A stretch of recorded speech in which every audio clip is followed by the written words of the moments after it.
Bonjour à tous et bienvenue pour ce nouvel épisode de l'Overcut RF1.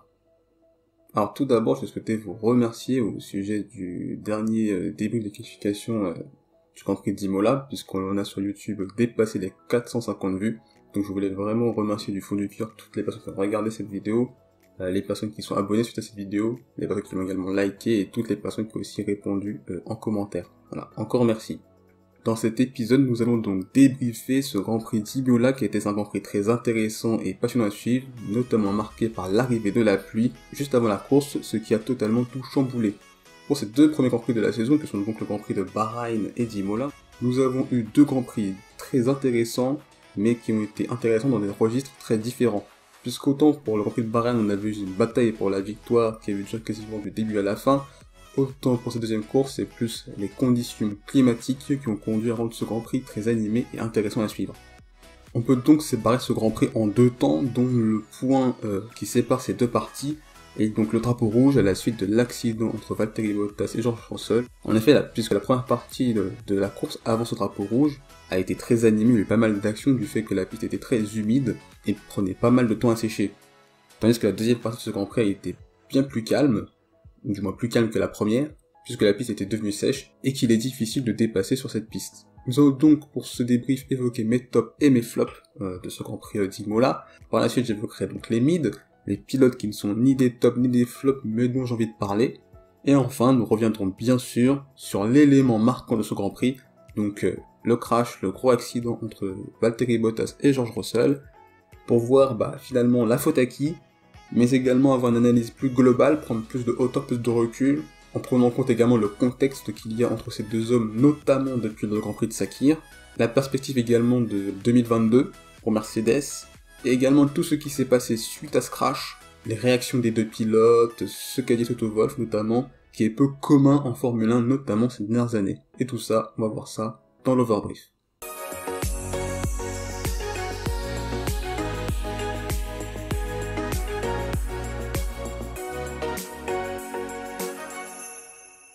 Nous allons donc évoquer dans un premier temps les tops de ce Grand Prix. Nous allons donc tout d'abord évoquer le pilote McLaren Lando Norris qui a donc terminé 3ème de ce Grand Prix et qui a été élu pilote du jour. En effet, le pilote britannique a été l'auteur d'un week-end tout bonnement monstrueux où il a été compétitif tout au long du week-end, que ce soit en qualification et en course. Il a montré qu'il était bien plus rapide que Ricciardo en course et également en qualif, ça on l'avait vu également samedi. Ce qui a conduit McLaren à devoir laisser passer Norris qui a de suite montré à quel point il y avait une différence de rythme absolument énormissime entre Ricciardo et Norris sur ce week-end. Il est donc 3ème au moment du drapeau rouge, suite à l'erreur d'Hamilton et également suite à la pénalité de 10 secondes de Sergio Perez. À la relance du drapeau rouge, il dépassera donc Charles Leclerc et sera alors 2ème, il sera cependant dans l'incapacité de suivre le rythme de Verstappen, réussira à résister au Ferrari mais pas au retour de Lewis Hamilton, qui donc lui prendra sa 2ème place. Il finira alors 3ème, et ce qui est intéressant de regarder c'est notamment l'écart qui a été créé, puisque la relance de la course au drapeau rouge a été lors du tour 34, et donc il s'est passé quasiment 30 tours, et en quasiment 30 tours, Lando Norris a mis quasiment 28 secondes à Daniel Ricciardo, puisque Lando Norris finit à 23 secondes de Max Verstappen, tandis que Daniel Ricciardo finira 6ème à 51 secondes de Max Verstappen. Ce qui est un écart absolument énorme et qui montre à quel point Lando Norris a complètement dominé son coéquipier à la fin de qualification et également lors de la course. Et il faut donc féliciter le pilote britannique pour cet excellent week-end. Le deuxième pilote dont je souhaite parler, c'est bien évidemment le vainqueur de ce Grand Prix, Max Verstappen. Pour cette course, il était essentiel de gérer deux choses. La première chose à bien gérer, c'était le départ, puisque à Imola, c'est difficile de le dépasser. Et la seconde chose à bien gérer, c'était donc cette transition entre piste humide et piste sèche. Ça veut dire trouver le bon moment pour aller au stand et passer des pneus intermédiaires aux pneus slick. Et ça, Max Verstappen et Red Bull l'ont parfaitement bien géré, puisqu'il est dans le top 3 l'auteur du meilleur départ, qui lui permet donc à la fois de passer Sergio Perez et Lewis Hamilton. D'ailleurs, j'ai trouvé très limite ce qui s'est passé lors du premier virage entre Lewis Hamilton et Max Verstappen, puisqu'en effet, au virage 1, on peut quand même considérer qu'à la fois Max Verstappen ne laisse pas suffisamment de place, mais également le fait que Lewis Hamilton, effectivement, en étant à l'extérieur, force quand même le passage, mais je pense tout de même qu'il sait très bien que Max Verstappen n'allait pas une seule seconde laisser de la place à Lewis Hamilton à ce virage-là, et je pense que n'importe quel pilote l'aurait fait également. Donc je suis pas scandalisé non plus qu'il n'y ait pas de pénalité contre Max Verstappen. Pour moi, c'est plus un fait de course, qui aura quand même pu avoir quand même de grosses conséquences pour Lewis Hamilton, s'il a quand même eu un aileron abîmé, donc ça aurait pu être bien pire. Ainsi, en gérant ces deux faits de course, ça a donc conduit Max Verstappen à augmenter très fortement ses chances de gagner ce Grand Prix, puisqu'il ne sera par la suite quasiment jamais menacé, et c'était le fait qu'il a quasiment failli faire un tête-à-queue à la relance du drapeau rouge, qui aurait donc pu lui coûter la victoire. Il s'en est bien tiré sur ce coup, mais à part ça, il a réussi quand même à s'échapper, à creuser l'écart, puisque Lando Norris n'était pas capable de suivre son rythme, et gagne très logiquement ce Grand Prix d'Imola. Et pour mes deux derniers tops, je voulais du coup mentionner les belles remontées donc de Carlos Sainz, qui partait 11ème et qui finalement finit cette course à la 5ème place. Et également Kimi Raikkonen qui partait quand même 16ème et qui a fini 9ème, qui malheureusement a été sanctionné d'une pénalité de 30 secondes pour non-respect de la procédure du coup lors de la reprise de la course après le drapeau rouge. Voilà, c'est vraiment dommageable pour lui, puisqu'il avait fait une excellente course, une très belle remontée, mais je tenais quand même à le mettre dans le top de cette course. Donc voilà pour mes tops, nous allons donc passer au flop de ce Grand Prix à mes yeux. Donc le premier flop, bien évidemment, c'est que si Lando Norris a brillé des biens pour Daniel Ricciardo, ça a été tout l'opposé et tout le contraire. Puisqu'on l'a vu à la fois, comme je l'ai dit, lors des qualifications et lors de la course, le pilote australien n'a jamais été dans le coup par rapport à son équipier dans ces deux séances. En 30 tours, il se prend 28 secondes par Lando Norris. Et là, ce chiffre, cette donnée dit quasiment tout sur les grosses difficultés qu'a eu Ricciardo durant la course. Et donc c'est assez inexplicable de cette différence de niveau entre les deux pilotes. Donc course oubliée pour le pilote australien. Deuxième flop, bien entendu, c'est Sergio Pérez. Il a quand même une course assez mouvementée, puisqu'il a fait pas un mauvais départ, il se fait quand même passer par Leclerc. Par la suite, il y a durant la safety car, il perd le contrôle de sa monoplace, ce qui fait qu'il va un peu large. Du coup, deux monoplaces le passent. Du coup, il repasse ces voitures-là, sauf que sous safety car, c'est interdit de dépasser. Ce qui fait que malheureusement, il se prendra une pénalité du coup de 10 secondes. Ce qui va quand même permettre à Lando Norris du coup de lui passer devant. Et ce qui fera que ça, il sera 4ème, et malheureusement, au 38ème tour, il fait une erreur, et perd l'arrière de sa monoplace, finalement il se retrouve quasiment dernier, et à la fin, il va finir 12ème, c'est quand même une grosse déception, alors qu'il partait quand même 2ème, et qu'il avait fait une super qualification. Je voulais également évoquer en flop le pilote japonais Yuki Tsunoda, qui malheureusement partait loin, et qui avait quand même fait une superbe remontée jusqu'au restart, puisqu'il était quand même 10ème, et que malheureusement, cette perte de contrôle de la monoplace lors de la relance lui coûte très très cher, puisqu'il finira que 13ème, alors qu'il avait quand même la place pour marquer pas mal de points. Et également mentionner Sébastien Vettel, c'est compliqué quand même cette course pour lui. Le plus douloureux c'est plus la comparaison avec Lance Stroll, puisque Lance Stroll finit encore dans les points et que lui finit 15ème, ce qui montre que voilà, pour le moment c'est pas encore ça, mais il faut espérer que ça vienne au fur et à mesure. Donc voilà pour mes tops et flops, on passe donc maintenant à mes mids. Donc le premier mid dont je voulais évoquer, c'était donc les deux pilotes alpines, donc Esteban Ocon et Fernando Alonso, qui tous les deux terminent dans les points, puisque c'était la pénalité de Raikkonen, Esteban Ocon finit 9ème et Alonso 10ème. Il est important quand même de mentionner la bonne course d'Ocon, et également la belle course d'Alonso, puisque c'est quand même des pilotes qui avaient quand même perdu dans cette première partie de course pas mal de temps et pas mal de place, et qui ont quand même su, à partir du drapeau rouge, lors de la deuxième partie de course, remonter quand même pour obtenir 3 points à eux deux. Je voulais également mentionner du coup le crash qu'il y a eu entre Latifi et Mazepin. Bon, à mon avis, c'est quand même un crash où les deux sont en partie fautifs, puisque Latifi, on va dire, revient sur la piste pas complètement comme il faudrait, que Mazepin, effectivement, en voyant Latifi, il aurait peut-être pu freiner et le laisser, mais bon, il aurait pu, mais pas forcément il aurait dû, et qu'à partir du moment où Latifi revient, on voit bien qu'il ne voit pas qu'il y a Mazepin à sa droite, ce qui fait qu'il pense qu'il est seul, et ce qui fait qu'il se décale un peu, et Mazepin n'a plus de place, et ce qui conduit au contact et au crash entre les deux pilotes. Et enfin, le deux derniers mythes dont je voulais parler, c'est donc le pilote britannique Lewis Hamilton. Il part premier, finit deuxième, donc on pourrait dire qu'il a juste perdu une place, mais pour le pilote britannique, ça aurait pu être bien pire. Au 32e tour, il est quand même l'auteur d'une erreur qui est assez rare pour être soulignée de sa part, puisque alors qu'il est proche de Max Verstappen, il essaye de dépasser George Russell qui était alors retardataire par l'intérieur, alors qu'il n'y avait qu'une seule trajectoire sèche, ce qui fait qu'en tentant de le dépasser, il passe sur la partie humide, il peut pas tourner, il va dans le bac à gravier, il casse son aileron, Il a réussi quand même à s'en sortir avec quand même pas mal de chance en marche arrière, en traversant du coup le bac à gravier, et en plus il profitera du drapeau rouge pour pas perdre tant de temps que ça. Il y a quand même eu une polémique au sujet du fait que, est-ce que la marche arrière est autorisée? À mes yeux, oui. Il n'est pas interdit à un pilote de rouler en marche arrière en course. La seule fois où c'est interdit de rouler en marche arrière, c'est uniquement dans les stands. Et de plus, il y a pas mal de circuits comme Monaco ou Bakou, où si on part dans un échappatoire, il est quasiment impossible de faire un 360 pour revenir en piste, dès qu'on est parfois sur certains virages de ces deux circuits que je viens de nommer, obligé de faire une marche arrière. Et on va se dire, un pilote qui fait une marche arrière à Bakou ou à Monaco n'a jamais été pénalisé. Donc c'était pas logique. Ce qui est juste autorisé, c'est de revenir en piste de façon sécurisée. Ce qui a été le cas puisqu'il a roulé uniquement en marche arrière, qu'il est revenu en piste hors trajectoire et qu'en plus il y avait des drapeaux jaunes. Donc les pilotes britanniques n'ont rien à se reprocher. Voilà donc pour mes mids, et nous allons passer aux faits marquants de ce Grand Prix.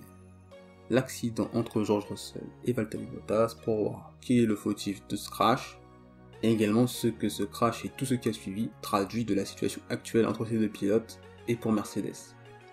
Ainsi donc, rappelons tout d'abord les faits. Nous sommes alors au 32e tour donc de ce Grand Prix, et il y a donc une bataille pour la 9e place entre George Russell et Valtteri Bottas. Valtteri Bottas est alors 9e, devant George Russell 10e. George Russell est à moins d'une seconde de Bottas et va donc utiliser le DRS pour tenter de dépasser Bottas. On voit alors que Bottas protège l'intérieur, ce qui fait de fait que Russell décide de prendre l'extérieur, et roule donc sur une zone humide, qui conduit plus le fait que le DRS est ouvert, qu'il finit par perdre le contrôle de ses monoplaces et percute violemment la voiture de Valtteri Bottas. On peut également voir que la roue avant gauche percute le halo de Valtteri Bottas, ce qui aura également pu être très dangereux. Il y a donc par la suite des débris partout sur la piste, les deux voitures sont complètement détruites, et il y aura donc drapeau rouge et arrêt de la course. Le premier point que l'on peut mentionner, et qui est en quelque sorte gênant, eh bien c'est qu'une Williams tente à la régulière un dépassement sur une Mercedes. Et ça traduit le week-end très difficile qu'a vécu Valtteri Bottas, puisqu'en effet il a raté ses qualifications, et lors de ce début de Grand Prix, ces 30 premiers tours, ce n'était pas fameux. Puisque la première question qu'on peut se demander, c'est qu'est-ce qu'il faisait là à cette 9e place, à voir une Williams derrière lui tenter un dépassement sur lui.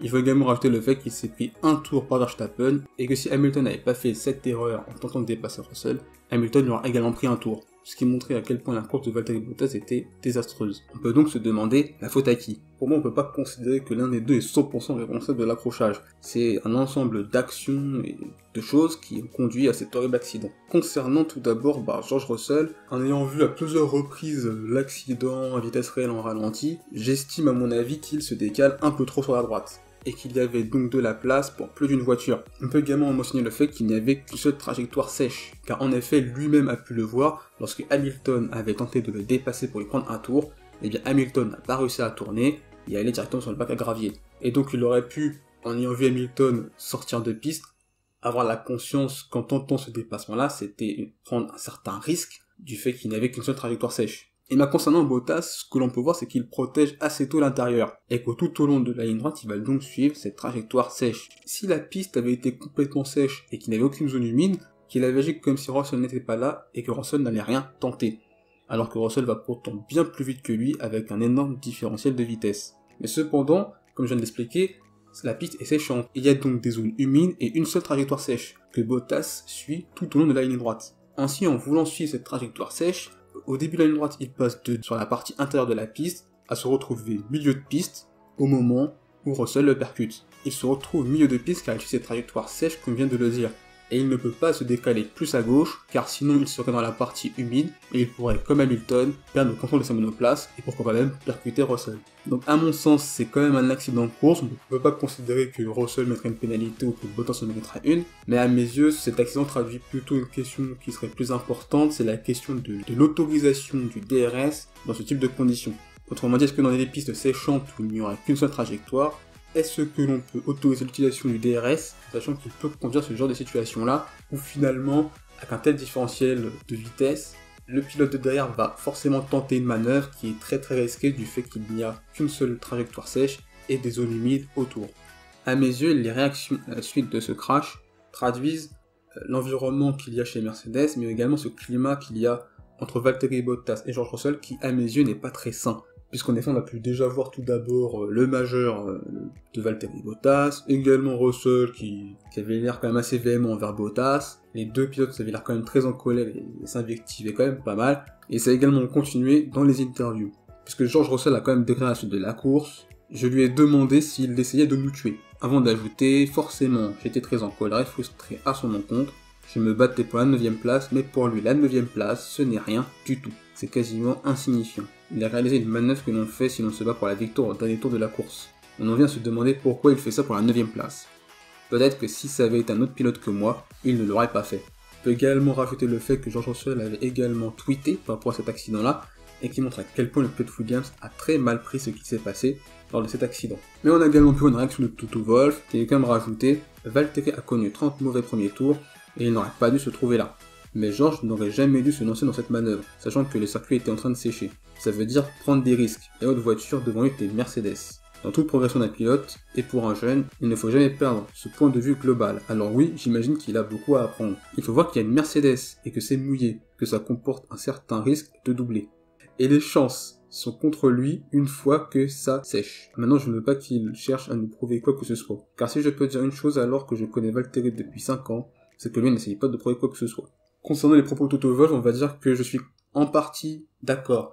Je suis d'accord sur la partie piste mouillée, car en effet, comme je l'ai dit précédemment, car c'était une manœuvre risquée de la part du pilote Williams. Mais dire qu'il tente de dépasser une Mercedes n'est pour moi pas un argument. C'est pas parce qu'il tente de dépasser une voiture plus rapide qu'il ne doit pas le faire. Pour moi, ça n'a pas de sens. Je pense qu'il est quand même important de mentionner le contexte de la saison 2021, à la fois pour Bottas et Russell, dans l'optique de 2022. C'est qu'on se dit qu'entre les deux pilotes, l'un des deux sera sur la Mercedes en 2022. Et surtout, le Grand Prix de Sakir de l'année dernière a quand même donné une très mauvaise image de Bottas, notamment par rapport à Russell. On peut imaginer alors que si Hamilton arrête à la fin de la saison, probablement que Russell et Bottas seraient équipiers, ce qui serait très compliqué, surtout avec ce qu'il s'est passé ce week-end. Mais ce sont quand même des pilotes qui sont professionnels, donc on pourrait imaginer qu'ils puissent mettre ça de côté. Mais je pense que le fait qu'il n'y ait pas de certitude sur Bottas pour la suite de la saison est à mes yeux un problème. C'est un problème dans le sens où s'il y avait une certitude que Bottas soit présent en 2022 chez Mercedes, je pense que Russell n'aurait pas tenu les propos qu'il a tenus après la course, notamment la phrase où il sous-entend donc que Bottas est plus agressif, car c'est juste Russell, celui qui veut sa place pour l'année prochaine. La question à se demander, c'est est-ce que Russell aurait tenté ces dépassements-là si ça aurait été un autre pilote, mais également est-ce que Russell aurait réagi à ce point-là si ça aurait été un autre pilote que Bottas. Mais on peut également se demander, est-ce que Bottas aurait été plus conciliant face à un autre pilote que Russell? C'est la question qu'on peut se poser. À mes yeux, j'ai l'impression que les déclarations de Russell montrent à quel point cette situation et cette incertitude pour 2022 pèsent à la fois sur Russell et à mon avis probablement sur Valtteri Bottas. Et à mes yeux, je pense que cette situation n'est pas saine, à la fois pour Mercedes et à la fois pour les deux pilotes, et qu'il va falloir très rapidement clarifier l'avenir de Bottas chez Mercedes. Même si on peut imaginer qu'un prochain duel Bottas-Russell risque d'être très peu probable dans la suite de la saison. Quelle est votre opinion sur l'accident qu'il y a eu entre George Russell et Valtteri Bottas? Est-ce que pour vous, il y a un fautif? Est-ce que c'est un accident de course? Est-ce qu'un pilote est plus fautif qu'un autre? Qu'avez-vous pensé de l'après-course sur cet accident? Les réactions des personnes concernées? Quel est également votre avis sur ce Grand Prix d'Imola? L'avez-vous aimé ou pas? Quels sont pour ce Grand Prix là vos tops, vos flops? Quels sont les autres sujets aussi qui vous ont marqué et dont vous avez envie de parler et de mentionner? N'hésitez pas à partager votre avis sur les commentaires, à liker, à partager cet épisode, et également à vous abonner si cet épisode vous a plu. Je vous souhaite le meilleur. Salut!